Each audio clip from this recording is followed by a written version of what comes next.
recording to the cloud. And you need to adjust your screen a little bit because you're no, football. Oh, there we go. I'm an amateur cinematographer, as it were. And, You're still. You're still. I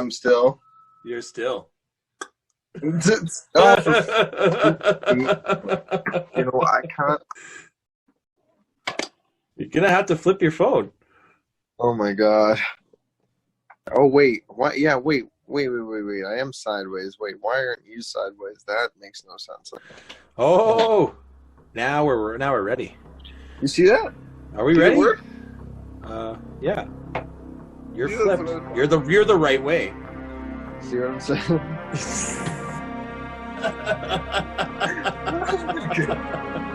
Fantastic. We are live. I see. You've claimed the spot. No. I see where we stand. No, I mean that's you have been live. You have been very live this week. Have I? I've noticed on YouTube and all over the place. Just you're popping up all over the place. I have been in a turtle shell this week, but I can tell because a healing cocoon. It's a healing cocoon. Yeah. Okay, well, I'm gonna let you just sit back a minute here and collect yourself. Because we're having all sorts of problems this morning. Yeah, we are. Yeah. And since I said we are live, I'm gonna say welcome to High on Hollywood. I'm your host, Clint Fleury. And I am your co-host, Austin Campbell. And we are on the verge of a technical meltdown, as it were. Is your brain gonna explode? Yes.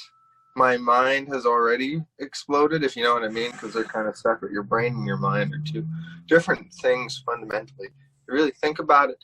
And I just really feel like I can't see past the walls anymore. No, I'm just kidding. Time has kind of become a blur, though, for reals. Now I know how the Phantom probably feels like living under the opera house, you know what I mean? Or, in the De Palma film, up in the little spinny room.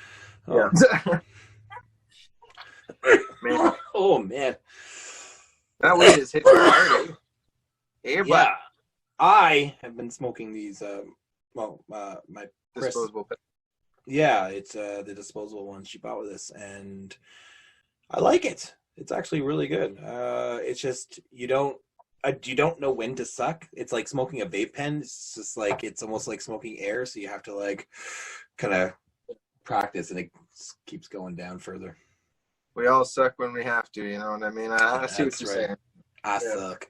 I suck good. You know what? You need to get out of the house, and that's what the Phantom needed to do. He needs to get out of the dungeon. To get out of the house. He needs to get out of the house a little bit. I think so. I think this COVID thing is just driving everybody so fucking crazy. They're just insolent boy, the slave of fashion. Basking in your glory. Yeah. Your glory. And you know what? I have always been, since the days of my high school days when I helped build the boat with my tech class. We built the boat for our school's production of Phantom of the Opera. It was a big deal that year because they were excited that they got the rights and everything. And it was a beautiful production in the end, I thought. But I've just, ever since then, I've always had this, like, it's my favorite musical. It's ingrained in me. Every note, every line, and just all the characters. Yeah. And when we get to talking about Joel Schumacher's film, it's going to get interesting, I think. I'm interested to know your opinion in My particular, opinion? because Of I Joel already know Schumacher's I already know what I have to say. Yeah, of the film, but of the but film, or do you want like of the mythology, or like, am I a Phantom fan, or am I a musical fan? What kind of questions do you want to ask me here? And we'll get into all of that, of course. That's just necessary stuff, I think, because once again, those are all. Yeah, I know my answers to those questions, but I don't exactly know all the answers to those questions for you, from my perspective. So, Yeah. I also, Phantom of the Paradise is a really interesting adaptation of this story, that mixes in elements of Dorian Gray and Marlowe with Dr. Faustus. Yeah. It's very much. Oh yeah, I love that. So interesting.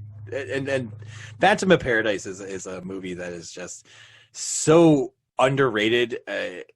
I'm always surprised when I hear somebody even just mention that name. It's like, oh, it's like, yeah, you know that movie? It's like, yeah, that movie's the bomb.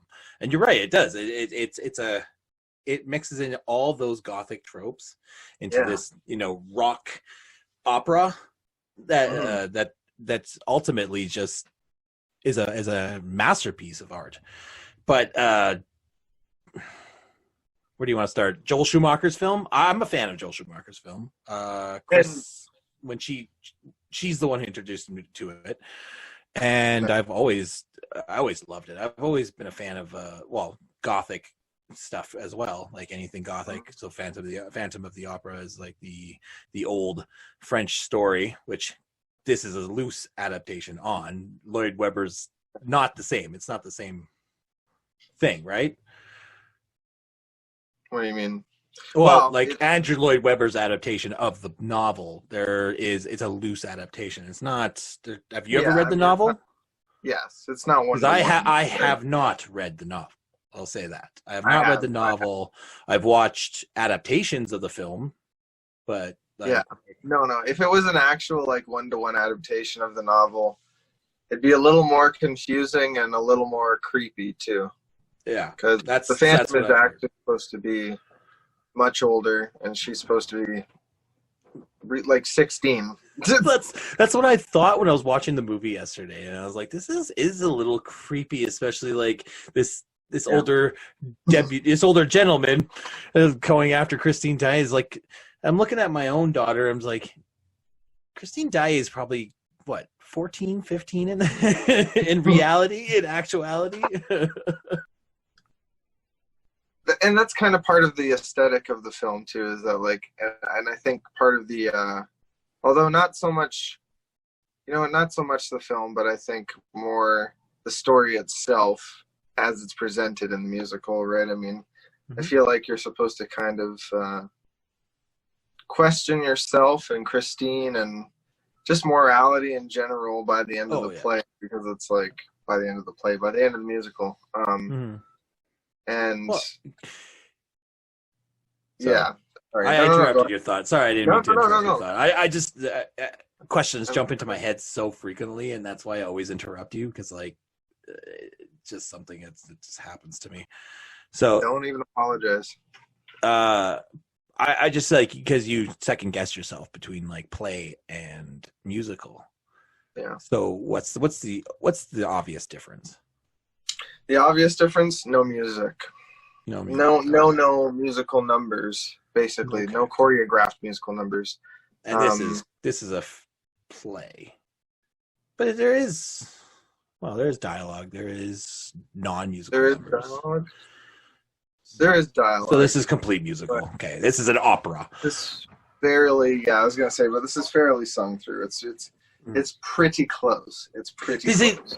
There's the things, I'm not very familiar, as though I know what the difference between a film and a play, obviously, because I'm a master student of English literature, and but there is the subtle differences between film trope, stage acting. I'm not familiar with stage at all. In the very little bits that I am. I've never been on stage. I've never done acting on stage. I've always been in the audience. So there is my take on especially like when it comes to musicals and plays and everything. So I'm always an audience member. I'm not on stage. I'm not in front of the camera. Behind. So Right. that's my knowledge and extent on when it comes to set designs or stage acting, or how to put, like, this film is put together in a different kind of way, because film and stage are not like, how their production is very similar yet different, right? Like, there's the camera goes around, right? That's one thing Camera's that the I eye. will always love the film for is the things it can do that you can't do on stage, like in the opening when the theater comes back to life, basically visually, like all the dust gets blown away and all the lights get turned on and everything starts to come back. That is one of my that's one of my favorite ways, favorite overtures, versions of the overture that I've ever seen or heard, because it's just like, it's so electrified by that imagery too. You know what I mean? Like they work in tandem. Same with the sequence before Wishing You Were Somehow Here Again, with the I forget which instrument it is, and I kick myself in the ass for this, but the sequence when Christine is in the cart riding to the graveyard. Oh shit! Yeah. A reprise of the Phantom of the Opera. That was a long fucking scene, dude. She's going to the graveyard. Yeah. I get this, the beauty and the beauty and the sadness and everything about it. It's a very long shot, and she's being carted, and it's a very long and soulful song. It's just like, get to the end, please. Damn, man. I'm sorry. No return, eh? Past the point of no return. No, okay. This is the musical that got me into musicals. This is the musical that made me literally look at the actors on stage and say, "Oh my God, I want to be there one day. Like, I want to do that. Like that." That's it. That's what I want to do. I want to be the Phantom of the Opera. There you go. And then I saw Pod, and then I saw the Rocky Horror Picture Show, and then and I expanded my world infinitely from there, and this was that musical for me. It was Phantom of the Opera. So see, I was completely different. I started off with the rock operas. I started off with Tommy. I started off with. I even include the Wall album in with that, because that it has a strong narrative as a film as well. If you've ever seen Pink Floyd's The Wall, it's a brilliant musical, like MTV musical film, But I started off with Tommy. I started off with Rocky Horror. I started off with Phantom of Paradise, and then I got into Phantom of the Opera. Yeah, shit, man, that was like 1996, 1995, something like it. I was born in 1996. Wow. I'm sorry. I was like so 10 sorry. in 1996. No, Don't mean to get a heart attack. 10, 11. Woo! Wow. This is why my book is called Midlife Crisis at 30. Thank you very much. I just had a little mini life crisis there for you. So it's No, all good. okay. It's all good. You completely dated me. That's great. Thanks. Dated myself too. I'm only 36. That's it. 36 Exactly. years old. I'm not old. I'm a young man. No, exactly. I'm a young male, not man. I'm a young male. A young adult. Well, you're an adult male. Yeah. Exactly. I can shave. I can shave. Me too.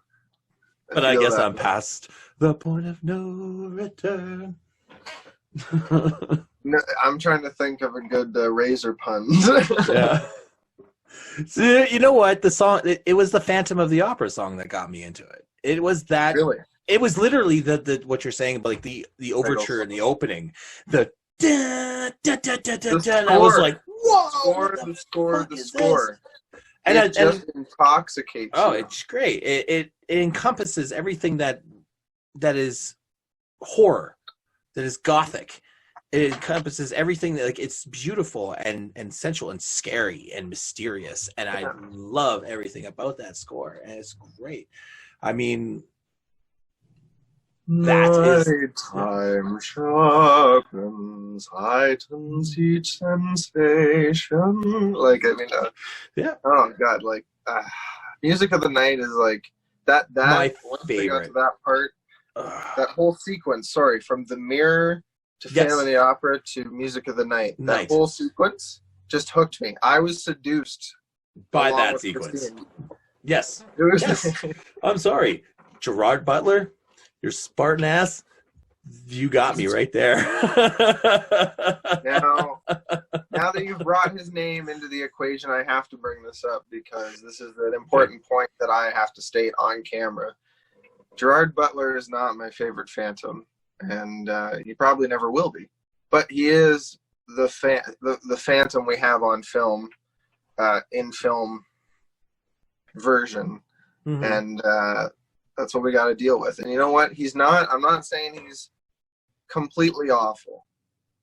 I like his voice. I'm just saying he's a little rough around the edges in some spots, but otherwise, yes. Yeah, he does a fine job. I also think his disfigurement could have been way worse because it's way worse on stage. Yeah. You know what? That was pointed out by my daughter. She was like, "That's not so bad." Yeah, exactly. What the fuck are you hiding in your hole for? That's not so bad. It's like Chris is immediately like, back then that was bad. It's like, and I was like, I guess you're right. I mean, if you were disfigured, they did not look too happy on you in 1890. I mean, literally, if you were different in any sort of way, because this is with 1890. That's when the. No, but I was referring to a Phantom of the Paradise story. I was like 1970s, and when you get your face caught in a record press. That's right. You're a freak, right? If you're a freak, you're not looked upon. You belong in a freak show. I mean, as the movie depicted. Yeah, in the stage show, he has like exposed bits of like skull, and there's like muscle, and it's like it's really creepy. That's cool. I love it. It's really cool. So the movie was kind of a letdown for me on that side of things, but I didn't know that because you know what the thing is. The movie holds a special place in my heart only because it was one of the first ways I was introduced, right? Like, yeah. Besides the stage musical that my school put on, I also sought out other versions of it because I was like, okay, I want to see a professional version of this. And this is the only movie of the musical, like Andrew Lloyd Webber's musical. So far, yeah, and he also co-wrote the screenplay, and he had his hands were in there, man. His hands they were not going to allow anybody to fuck up that musical. And I used to think that my favorite, and okay, so this is the other thing I need to get on camera. OG Phantom, Michael Crawford is hands down always forever in my heart my favorite Phantom because his voice is just so, it has that haunting, perfectly like tenor quality, and he just he sings it all. He sings the whole role beautifully, like just he gives it everything. Yeah, he embodies his voice. He becomes exactly.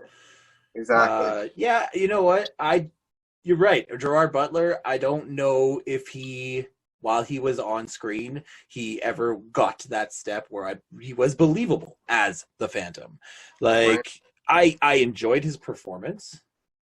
And I enjoyed Gerard Butler's performance in a lot of things. I think at the time he was just, as an actor, he was just starting out and he was trying to grab all of his, like, he didn't really become popular until he became until he was in 300.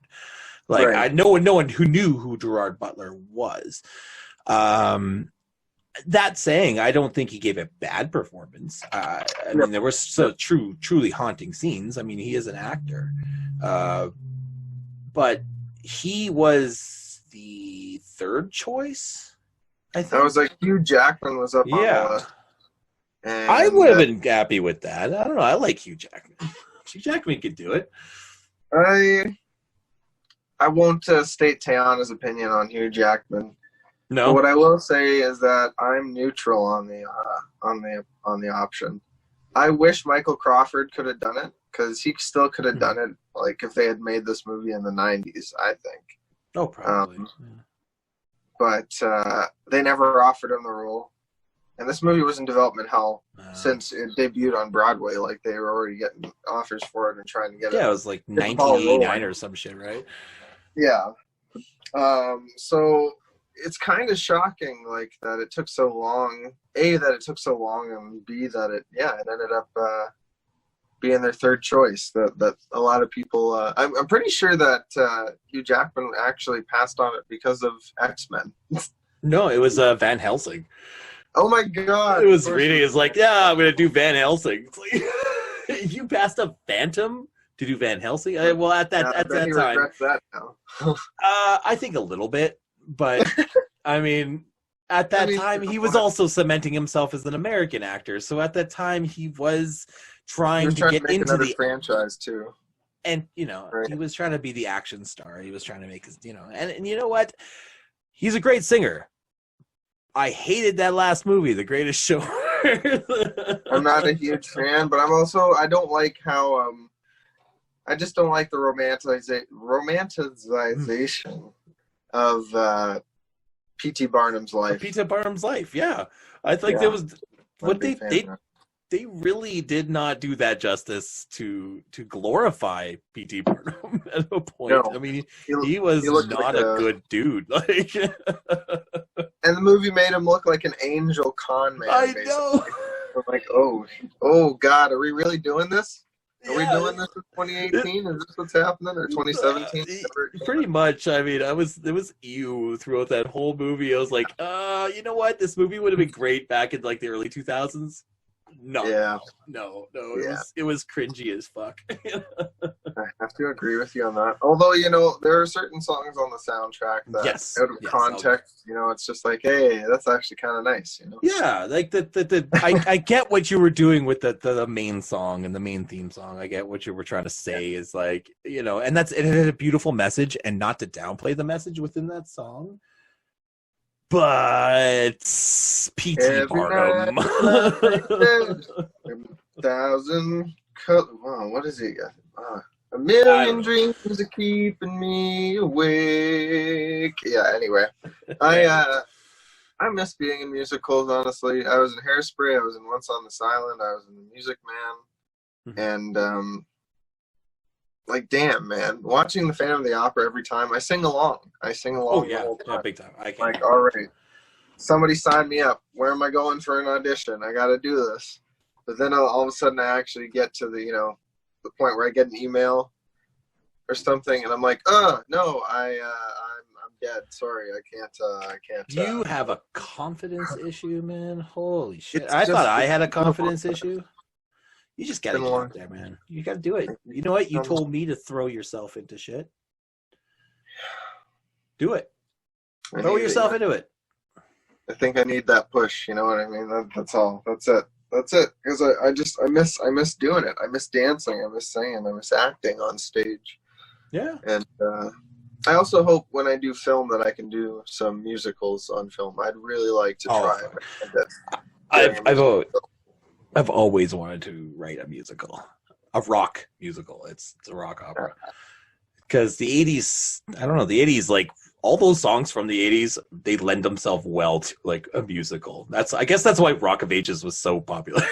It's because like all those air ballads, like this is, there's a narrative here. I haven't actually seen Rock of Ages, not gonna lie to you. Yeah. He's like, no. Any award win? Okay, we're talking about Phantom of the Opera. Like exactly. You've at least seen. I'm not going to throw this. You've at least seen Grease, right? Oh my god! Of course. I mean, come on, it's Caprice. But shit. But yeah, no. You don't know Also, what you're missing. you know, Rock of Ages is fun. it's because I am more of a fan of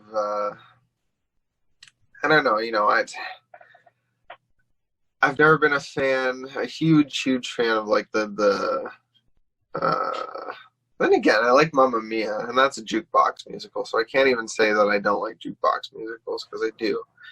I'm just choosy. You're just choosy because Mamma Mia was a masterpiece. I love Mamma Mia. I love Mamma Mia, and I love the sequel, like the film sequel. I love Here We Go Again. It was fun. Really? And it made me cry at the end. Yeah. Oh. It made me cry. That was no. If a film makes me cry, No, then it's at least a guilty pleasure, even if nobody else. It has to be guilty pleasure because that is unwatchable. Well, it doesn't have to be. In my opinion, that Yeah, sequel should never have happened. It should never have happened because, like, I don't know. I have a big problem. I thought it was boring. It was a rehashed story, and it was just, yeah. I'm atrocious. Yeah, he walks out. The day you did not need to exist. All that the Phantom asked of you.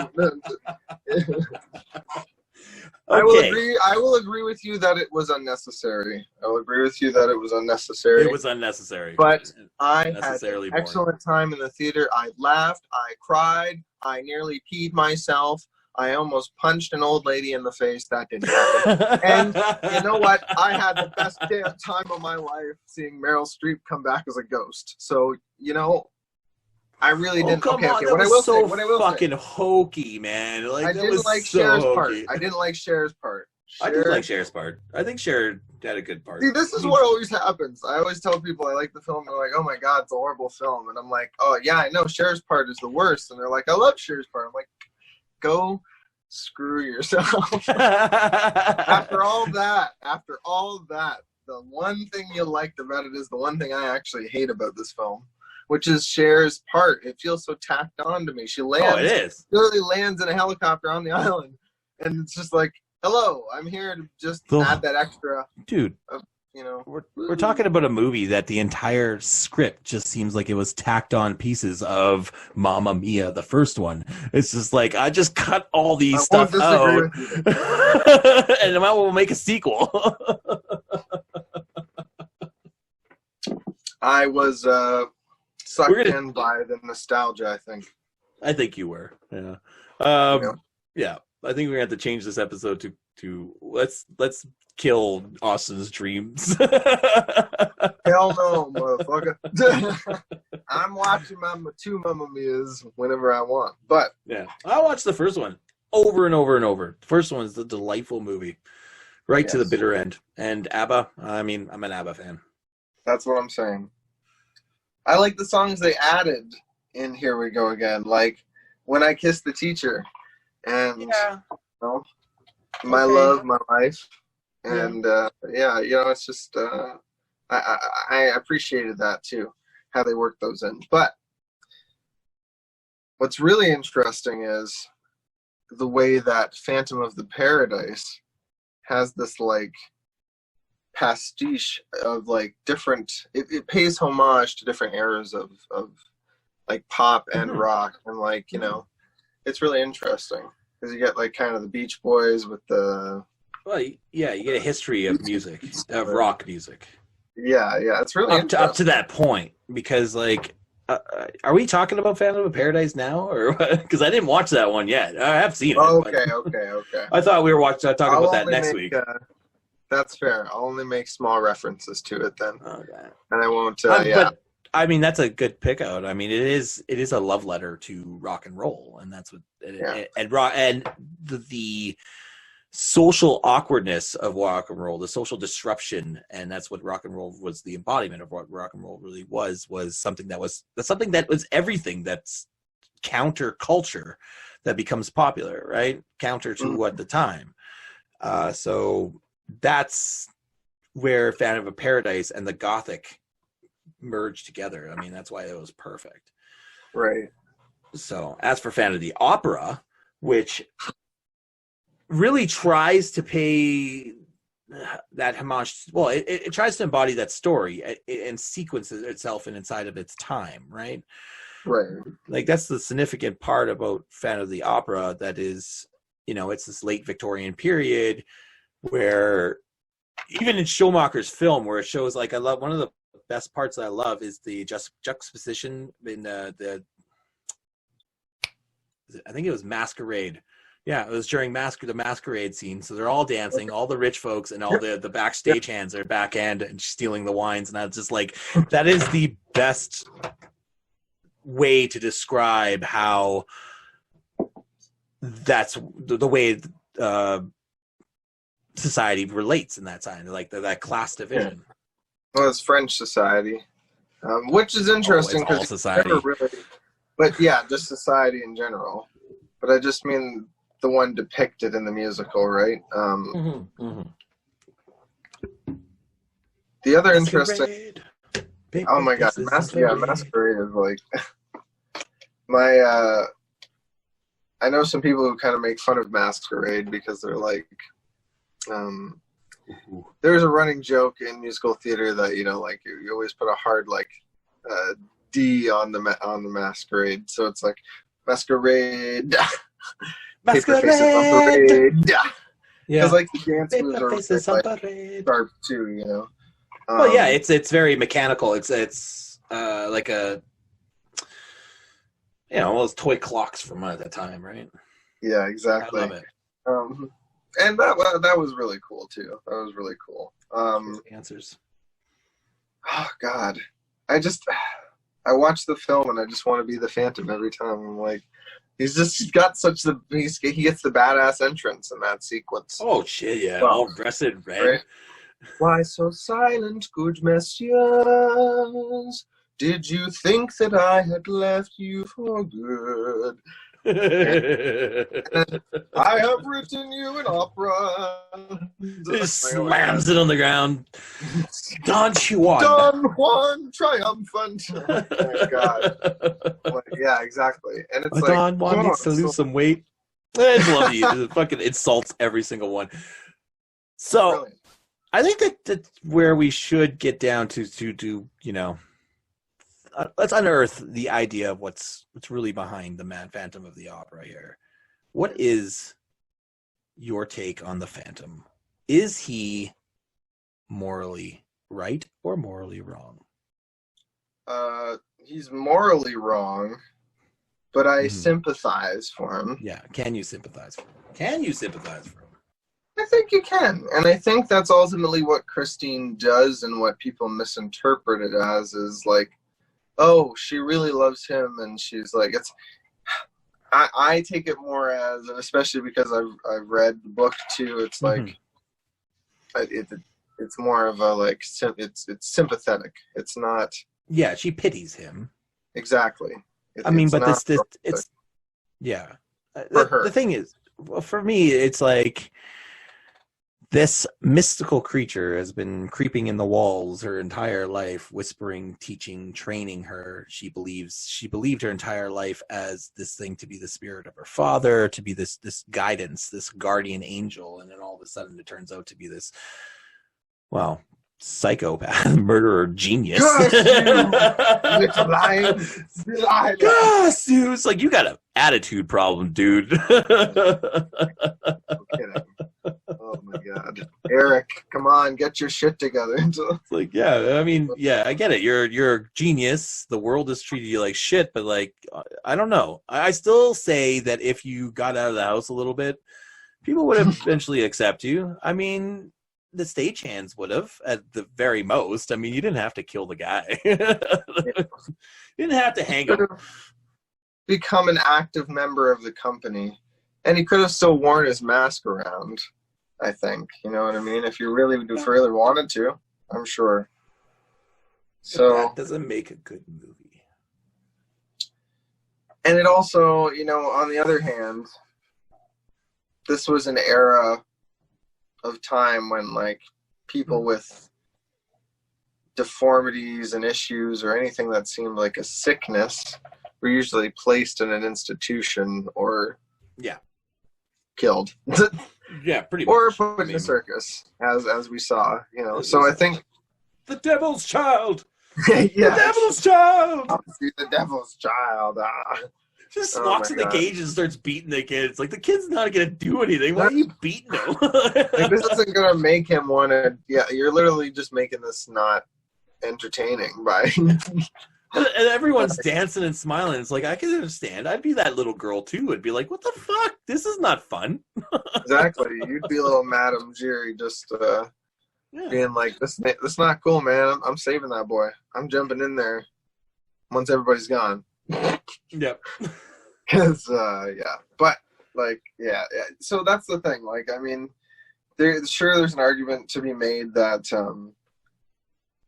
the Phantom could have just lived his life, but on the other hand, I think he wouldn't have been able to find a place, even if it had been with the stagehands. If anyone from outside had seen him, they would have been like, "What the hell is that thing?" Like, or what's going on with this guy? Well, what does that say about like someone's hubris, or like the hubris of mankind, to say, well, I'm a genius and I should be taken seriously. Like, he acts like a tyrant. That's his opera house. It's his place. I allow you to be here. You're going to pay for me, and then you're going to perform my operas. Very territorial. So what does that say about the? I don't know. I want like, what should we call it? The Phantom's hubris there? When it comes to, like, does that fuel his immorality? Does that give him right to justify what he did or what he does? I think we're tempted at first to, and I think that sequence in the musical specifically works the way that it does to seduce us almost, because that's kind of how it's written, right? It's like we're seduced also by the idea that he's this musical genius, and that the music that we're hearing is tied to that idea too. And so we're in this like same trance kind of that Christine is, where it's like, whoa, man. Are we supposed to be Christine as the audience? The way that she is presented, very much, I think, in that sequence invites us to see her as a conduit for ourselves to be sucked into, and like to see ourselves in place of, which is really interesting because I felt sucked in. Like, I was there, especially the mirror scene. Look, it's like and it's just it's so cool. Oh my god, dude! I saw that on stage in Toronto at the Princess of Wales Theatre, and let me tell you, the effects for this show have always been really interesting on stage, but the mirror sequence, it was badass because they had a set designed where like it was like her room, like her makeup room and everything, and then he comes up in the mirror, she steps through it with him, and then they go behind, and there was a whole like dungeon set, and he's about to step out. He's about to step out into nothing. Looks like he's literally like maybe like this close from stepping off onto it, like to death. And then all of a sudden the stair shoots out, and then another stair as he leads her down into the lair, and it was it was fascinating. Yeah, I was like, that's cool. Yeah, sequence is definitely like something that's meant to like hook, and it's like a spectacle in the live show. You know what I mean? It's like just like the chandelier dropping, right? It's like that's a pivotal moment, right? Yeah, this is a very pivotal moment. This in Christine's story. She gets to come face to face with this mentor, this teacher, this person, this angel that was promised by her father. I mean, it has to be dramatic. It has to be hyped. It has to be spectacle. Because now, because once you step through that mirror, she's literally crossing over into that down into that dungeon of creativity and art meets good versus morality, and like she's getting sucked into this madness of the Phantom, right? She's literally walking into his nightmare, his music. Yeah. Well, sorry, I have to okay, I gotta sing this just so that I can remember what I'm trying to get at, because I'm trying. Stranger than you dreamt it, can you even dare to look or bear to think of me? This lonesome gargoyle who burns in hell, but secretly yearns for heaven secretly. So, I mean, he's literally viewing himself as this wretched thing dwelling in hell. Yeah. And she is heaven. Like, she represents his salvation, his ability to reach back up and crawl out of the dungeon. Yeah.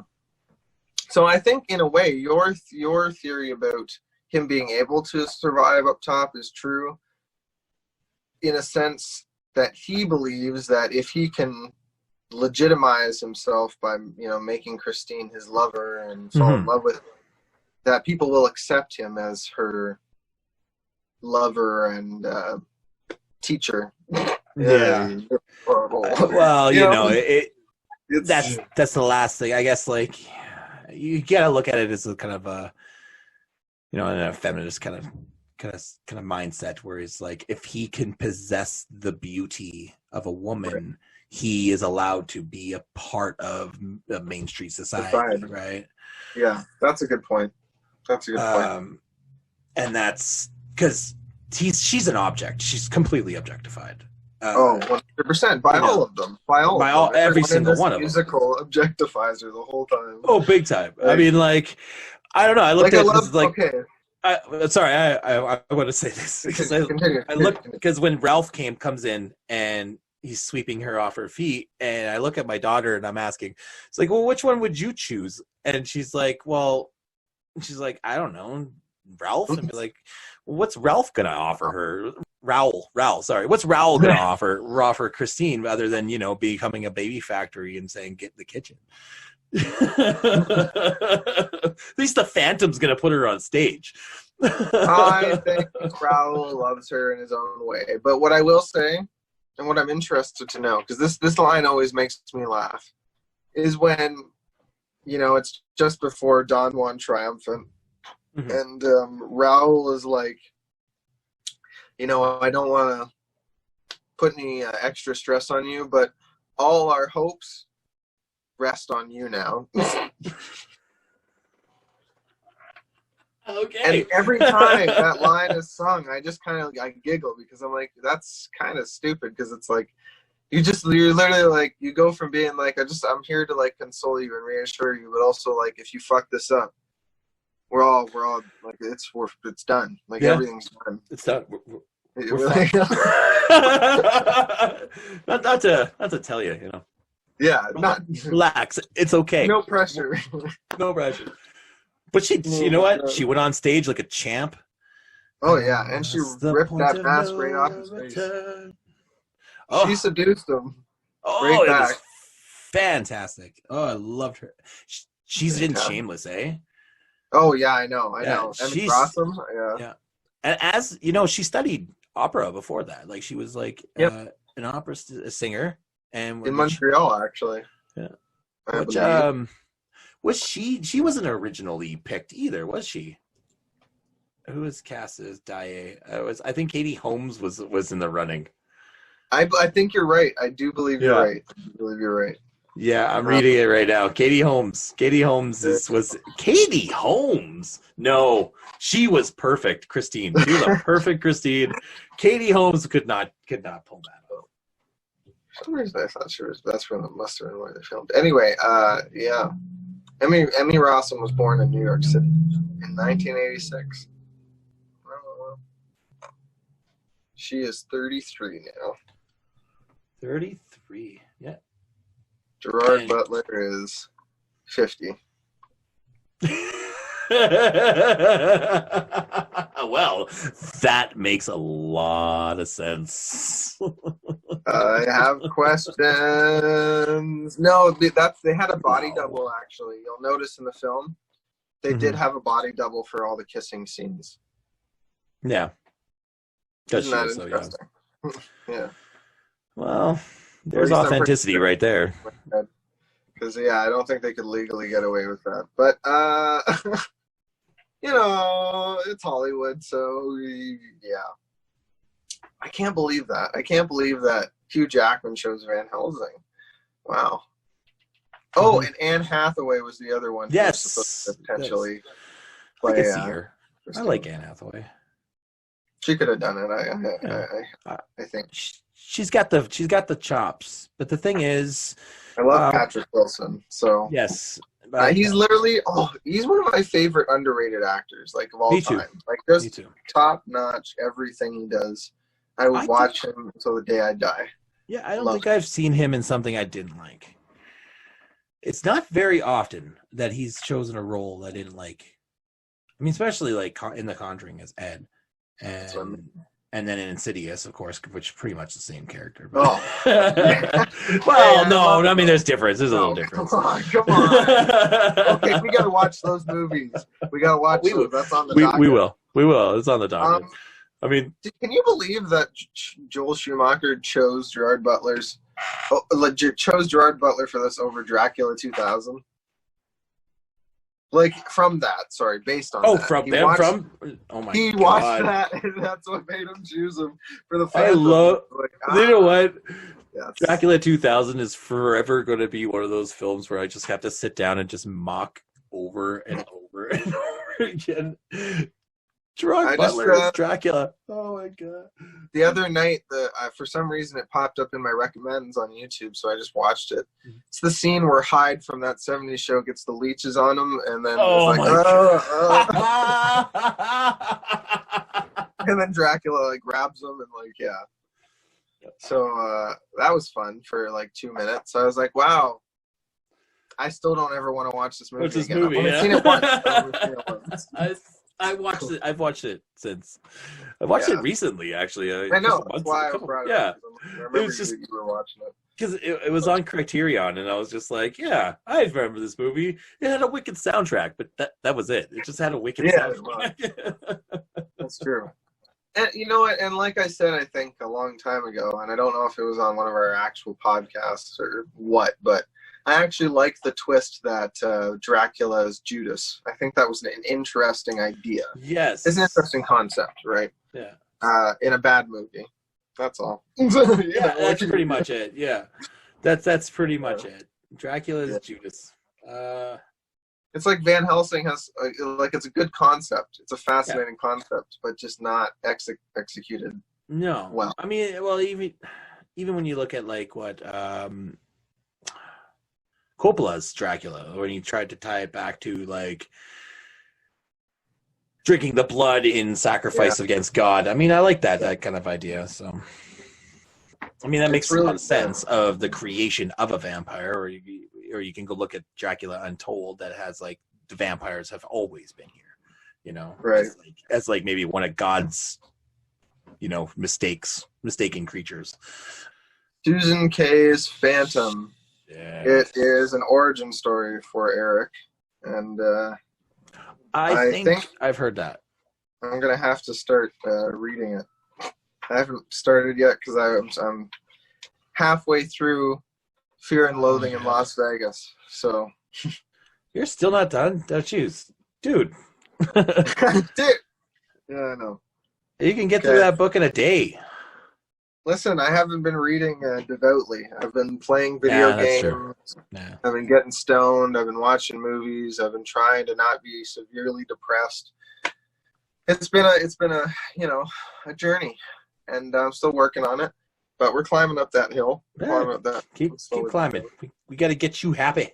We got shit to do. I know. I'm trying to pick myself up by my bootstraps here. It's been a struggle and a half, but we're working on it. We got this. I've kind of felt like Eric, or I was starting to feel a little bit like Eric there for a while, because I was very just behind closed doors. I was very up in my own little tower. So Christine, gotta get out. Gotta go from Christine. What do you think of her daughter? The Countess's daughter, or like Christine's like best friend there. What's her name? Meg. Meg. Yeah. Meg is a character who is kind of, I always feel is unfortunately relegated to like a much more of a side role than she deserves. You know what I mean? Like, like she should be a bit like, I feel like she deserves a little bit more fleshing out than she gets. Is basically what I'm trying to say. That's what I was looking at her when I was watching that yesterday, and I was like, do you think she's jealous? Do you think she's jealous of Christine at all? Always getting the spotlight. Her mom like definitely prefers her over her daughter. Or her daughter, I don't know, maybe not. Like her daughter's like, she's my daughter. I do like. I don't think her mom was a bad mom, but I think so. I don't know, but I think there's something to be explored there, and I think that's the thing, though, right? You're meant to question Madame Giry. Is she right or wrong for helping the Phantom get what he wants with Christine and all that, right? Like, and is she right or wrong for like turning her back on him too? Like in an instance, like, oh shit, she's like really gone off the deep end. It's true though, right? It's true. So I think that's a valid question, and I think that's something that is unfortunately left very much unexplored. I think you could explore it though, right? What do you think? What do you think about the ending where Meg, like, she's all of a sudden out of her dress and in like, you know, pants and clothes? Like everyone pointed her out and says like she's dressed like a pirate now, but I'm pretty sure it just mostly looks, she looks like an adventurer, like she's out to solve some sort of mystery at the end. You know, maybe she just because she was heading down into the catacombs. It's like, I gotta change. Dress appropriately, or maybe that was her outfit, or maybe that was her outfit for Don Juan. No, she was maybe. Yeah, we don't get to see her. Yeah, that's true. That's good. That's a good point. Because we don't get to see her actually change or what she was wearing, because I only remember the scene before. No, she wasn't. That wasn't her outfit for Dawn. I'm pretty sure she was in a dress. Her mom told her to stay upstairs.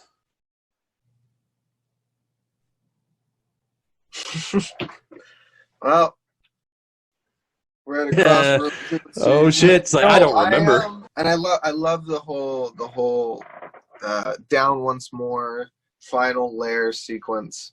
Mm-hmm. Fuck, man, this musical, like, it's my gravy. It gets my goat going. It's my, oh my god, this is it. My comfort food of musicals, of all musicals. Down once more to the dungeon of, oh my god, my black despair. Down we plunge to the prison of my mind. I'm just, it made me fall in love with musicals, and I think I don't know. Every time I watch it, I get that sentimentality. There's another thread always. Every time I look at this movie, there's another something to pick out and just say, hey, you know. And that's the great thing about it. It's even those loose ends that just you can just gravitate towards and look at. It's just like, this is an interesting piece in all of its forms, in its literary form, in its musical form, and even in its film versions. There's a lot of layers there. The Charles Dance version from 1990 is really, really solid. And even the Australian production of the sequel, Love Never Dies. I did not know that. It's good. Only that production. Oh, okay. It's the only one I've seen that's good. Because I'm not a big Ramin Karimloo fan. Which might get me shot, but he's not my favorite Phantom. Like I said, Michael Crawford is number one, probably followed by, I don't know. Oh, shit. Yeah, I can't start listing that. That's going to get me. That's dangerous territory. That's dangerous. Yeah. But I love Phantom of the Opera, and I've been obsessed with watching different clips of different Phantoms on YouTube for many, many years. And Tayana and I share that trait beautiful quite a lot. She actually just recently sent me links to potentially like dozens of productions of Phantom of the Opera, different ones from around the world, and and from different years. And suffice to say, I'm going to marry that woman. You know what? That sounds like you're gonna marry that woman. It's like, just marry her now. Yeah, pop the question, give her the ring. It's like, okay, let's get married. Let's do it. I mean, we can bond over this musical that we both love so much. Then yeah, you have to be my wife. 100%. But that also leads me to my final question for today. Not marriage. Let's throw that out. Yes. I did. Oh man, I didn't know you wanted to ask me. That's nice. You know, I'm a polygamist, so I'll say yes. No, I'm not really a polygamist. I can't do that for you. I'm sorry. What the hell are you talking about? I just want to ask you a question, dude. I don't want to. No. Not the marriage stuff. I don't want to. You know. Now I totally forgot what I was going to ask you. I'm so sorry. Oh my god. It has nothing to do with the Phantom of the Opera, and now we get marriage. And that secret engagement ring. Yeah. I think that's it. I think we're done. That's it. Yeah. Do you have anything else to say? I mean, besides saying I love it. I love it. I love it. I love this movie. I love it. It is definitely a recommendation. Like I said, anybody out there who loves film, anybody, especially if you have a poor opinion of Joe Schumacher, don't think about his Batman films. Just think about his like Lost Boys and this film, because he actually has good movies out there. I think it's a movie that takes the musical and does some really interesting things with it that you couldn't do on stage, or at least that haven't been attempted on stage. It rounds out the world a lot more. Exactly. You get a 3D picture rather than, a 2D just, sitting in the audience. You get the overview, which I like, which I love. Sometimes I question, could they have done more? Maybe. But I think in the end they went for the most faithful version they could with the clearly larger budget, right, that you have on a film, a stage musical. It was all filmed on one set, like one huge, giant stage set, eh? Right. And did you know that Antonio Banderas, I forgot this too, because I've watched him perform with Sarah Brightman on a TV special. He performed Phantom of the Opera. He was also prepping for the role, for being cast. And the very first person the studio wanted was John Travolta. So back when it was like 1997, yeah. No, I don't think he would have did it. I don't even know how I don't know how I feel about that. How that would have even gone. You know what I mean? I can't even. I can't picture it. It's one of those. No. I can't even. Exactly. It's just like Gerard Butler had that rugged sexiness, I guess. I'm sorry I made you forget your question. I'm pissed off. I want to know what your question was. It's okay. I'll probably, if I remember, when I'm watching or listening to this again, when we're cutting it back together, I'll probably remember and I'll just ask it. I can ask it to you on what you've been watching. That's true. Yeah. Rachel and I are gonna watch Endgame tonight, so. Endgame night. Yeah. I don't know what I'm watching. We're gonna die. Yeah. But Phantom of the Opera is always going to be a recommend from me. Even if Gerard Butler isn't my favorite Phantom, I think if you haven't ever watched a musical even, I would say that it's a good way to start. It's a good place to start, honestly. Because for me, it strikes a good balance of kind of being generally appealing musically, but also still having a lot of those it's infused with a lot of classical elements too, which is really interesting. So Yeah, I yeah. have to agree with that. And on that note, yeah, I guess we will say good afternoon, good evening, Yeah. good, Yeah, I think so. and Bye. Clint's dead. I don't know. You look like you're dead. You look like you're just like, I want to say goodbye, but I don't know how. No, I'm good. I'm good. I mean, I got stoned too before this, so I don't know if that's. Follow us on Facebook Yes. under High on Hollywood T-Bay, at High on Hollywood T-Bay. You follow us on Instagram under at Hollywood. High on Hollywood T-Bay, which is the same. At High on Hollywood 1 on Twitter. So on Twitter, which I have not been doing anything with Twitter. That's okay. Yeah, well, but we'll you know what? There. You want to talk? Definitely check out the Instagram and the Facebook page because I am usually monitoring those ones more than anything. It's true. Yeah. I'm trying to get back into Twitter. I'm trying to. It's just like, wow, so many damn social media platforms to promote this thing. It's just like, oh wow. But yeah, you can catch us pretty much anywhere. Just look up High on Hollywood, and you can catch him at Midnight Dreamscapes and me at Funnyman519 or that Fro Ninja. That's pretty much it, or under my actual name. Austin Campbell. There'll be another follow thing at the bottom here. It's probably not going to look like here from where I am when you're looking at it. But it's like it's going to be below. Here. Maybe down. Yeah, it's like side. If you go over there, but look here, then it's kind of going to be right over there. So could be over there. Oh no, it'd be this way. If you look this way, and to click onto our other media right here on YouTube. There'll be a black box over here. Look at the yellow circle right here, and if you don't, just ignore the red box in the bottom left. If this is your right, then that's your left. So, even though you're this way, I gotta point this way to make sure they see you. This is you right here.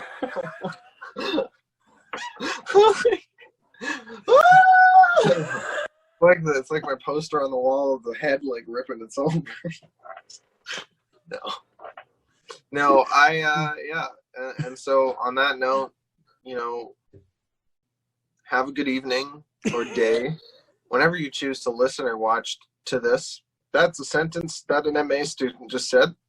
Then you're in good hands, and the quarantine is clearly not getting to my brain. We're breaking down. The quarantine is just wow. God. We're twisted now. We're done. Twisted. Just twisted. Bye. Bye. Am I supposed to click? Yeah, I was like, you're the one.